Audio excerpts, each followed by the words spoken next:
వైసీపీకి మరో ఎదురు దెబ్బ తగిలేలా కనిపిస్తుంది. ఇటీవల జరిగిన సార్వత్రిక ఎన్నికల్లో వైసీపీ ఘోరంగా ఓడిపోయింది. దీంతో ఆ పార్టీకి నేతలు గుడ్ బై చెప్తున్నారు. ఇప్పటికే పలువురు నేతలు పార్టీకి రాజీనామా చేయగా, మరికొందరు నేతలు ఏకంగా రాజకీయాల నుంచి తప్పుకోవడం జరిగింది. తాజాగా మరో కీలక నేత రాజకీయాల నుంచి తప్పుకోవడానికి రెడీ అవుతున్నారని తెలుస్తుంది. ఉత్తరాంధ్రలో పార్టీకి భారీ పరాభవం ఎదురైంది.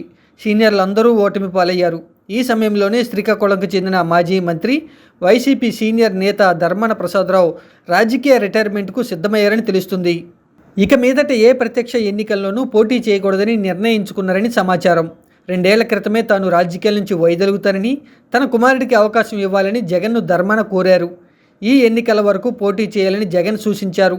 దీంతో ధర్మాన తాజా ఎన్నికల్లో పోటీ చేశారు. 52,000కు పైగా ఓట్ల తేడాతో తన రాజకీయ జీవితంలోనే ఘోరమైన పరాజయాన్ని ఆయన మూటగట్టుకున్నారు.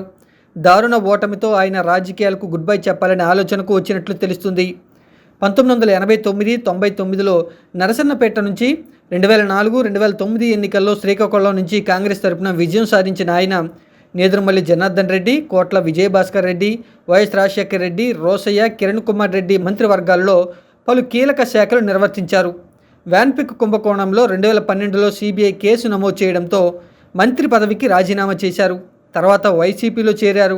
2014 ఎన్నికల్లో ఓడిపోయినా 2019లో గెలిచారు.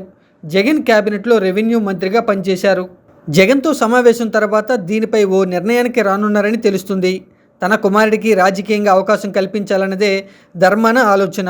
ఈసారి జగన్తో ఈ మేరకు ఒప్పించి నియోజకవర్గంలో తన కుమారుడికి యాక్టివ్ చేయాలని ధర్మాన భావిస్తున్నారు.